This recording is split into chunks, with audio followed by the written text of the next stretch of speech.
और हम सीधे चल सकते हैं मोहन गुरुस्वामी के पास, जो कि चेयरमैन और फाउंडर हैं सेंटर फॉर पॉलिसी अल्टरनेटिव के, और साथ में 1998 में एडवाइजर रह चुके हैं फाइनेंस मिनिस्ट्री के। आपको याद दिला दूं, वाजपेयी जी की सरकार होती थी, हम लोग उस वक्त कवर किया हुआ है इनको। सर, आपका बहुत बहुत शुक्रिया, आपने एनडीटीवी से बातचीत के लिए वक्त निकाला। मैं आपका एक आर्टिकल पढ़ रहा था जो अभी आपने चाइना के ऊपर लिखा है। लोग जो बायकॉट कर रहे हैं, या फिर कहें अभी जो खबर पड़ी है कि महाराष्ट्र सरकार ने 5,000 करोड़ का जो ठेका है उसको होल्ड पे कर दिया है, इस पे क्या प्रतिक्रिया है आपकी? मैं इसको एक बहुत गलत फैसला समझता हूं, क्योंकि जितना भी निवेश आ सकता है चीन से उसको लेना चाहिए, और ये ट्रेड डेफिसिट जो हमारा जो बढ़ते जा रहा है उसकी भी कुछ कमी हो, ताकि उनके पैसा यहाँ पे लग जाए और वो हिंदुस्तान में कुछ नौकरियां और वैल्यू एडिशन करेंगे और हमारे टैक्स सिचुएशन को भी जरा इम्प्रूव करेंगे।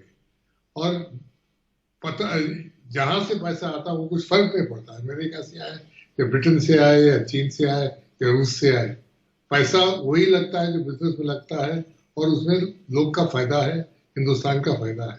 ये मैं समझता हूँ कि गलत फैसला है।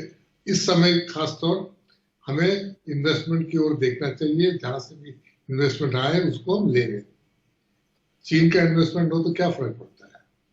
आपने सही कहा कि पैसा आना बहुत जरूरी है, इस पैसे से हमारी इकोनॉमी को बल मिलेगा, नौकरियां पैदा होगी। लेकिन जो भी महाराष्ट्र सरकार ने किया या बाकी जगह पे करने की बात हो रही है, कुछ टेंडर्स रेलवे ने भी कैंसिल किए हैं, कुछ हरियाणा सरकार ने किए, तो आपको लगता है ये इमोशनली ज्यादा है, ऐसा निर्णय जो लिया गया है, फैक्ट्स और इकोनॉमी को नहीं सोचा गया है?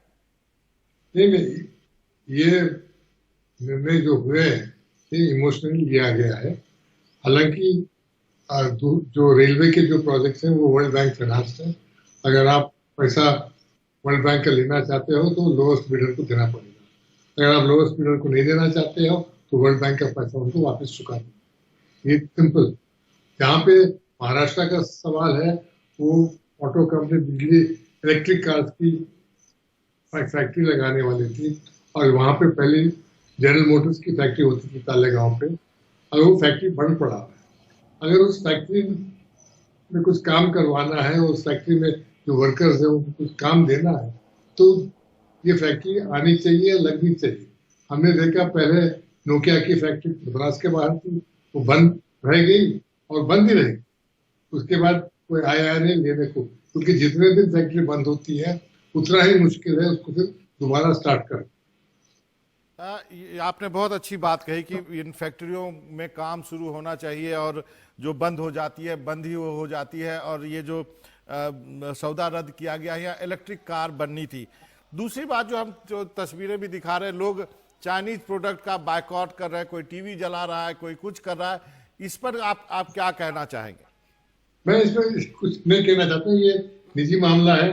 जो मोबाइल इस्तेमाल नहीं करना चाहता है चीनी, या टेलीफोन इस्तेमाल नहीं करता है, या टीवी इस्तेमाल नहीं करना चाहता, तो ठीक है, वो अपने अपनी इच्छा है।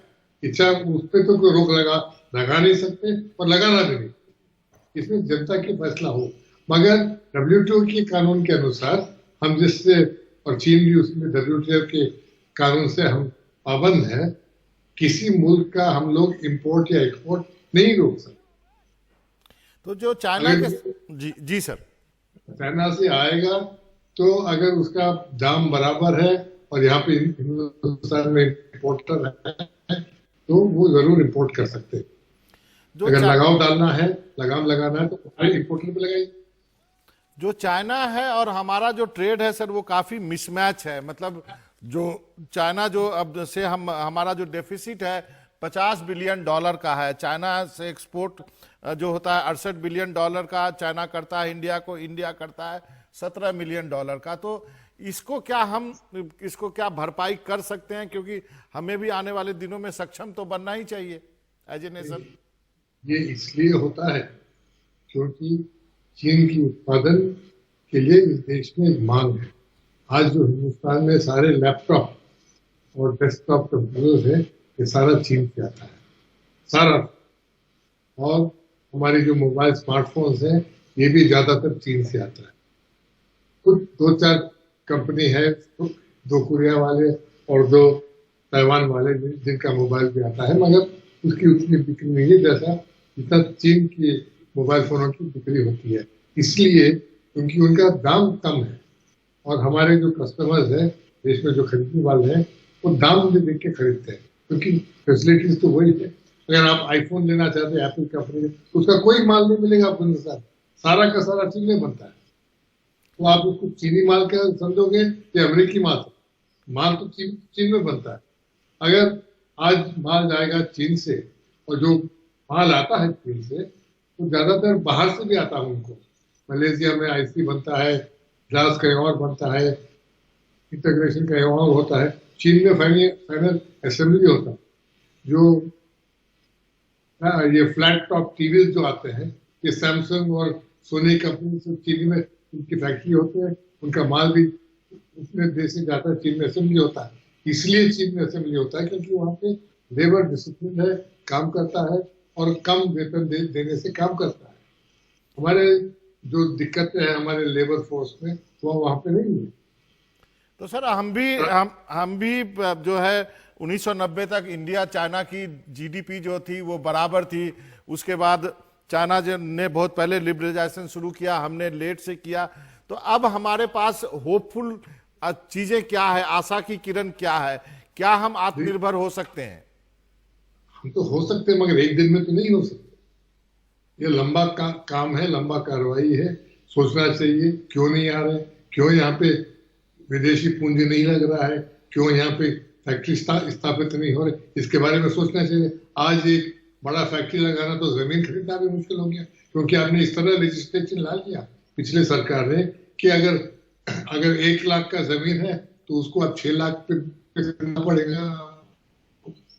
अगर 100 एकड़ चाहते हैं तो उसमें से एक आदमी 2 एकड़ का टुकड़ा नहीं देना चाहता तो सारा डील रद्द हो जाता है। तो जमीन के बारे में सोचना चाहिए, जो इंफ्रास्ट्रक्चर है उसके बारे में सोचना चाहिए। अगर फैक्ट्री लग जाएगी, सड़क नहीं लगेगी, तो इसके बारे में कंबाइंड एफर्ट होता है, सोच समझ के होता है। इसलिए चीन में जो पहले बार उन्होंने ये शुरू किया तो उन्होंने स्पेशल इकोनॉमिक जोन कायम किया। 2000 में वाजपेयी सरकार ने स्पेशल इकोनॉमिक जोन के बारे में सोचा, मगर उसको यहाँ पे सारे ऑब्जेक्शंस के बाद वो खत्म हो गया, स्कीम ही खत्म हो गया। और इसको हम हर चीज को डिस्टॉर्ट करने में लगे रहते हैं। अगर हमको सोचना चाहिए कि यहाँ पे उत्पादन कैसा होता है हिंदुस्तान में जी, कैसे बढ़े, इसके बारे में हम सोचते नहीं। मालिक कौन है उस पर हमको चिंता है।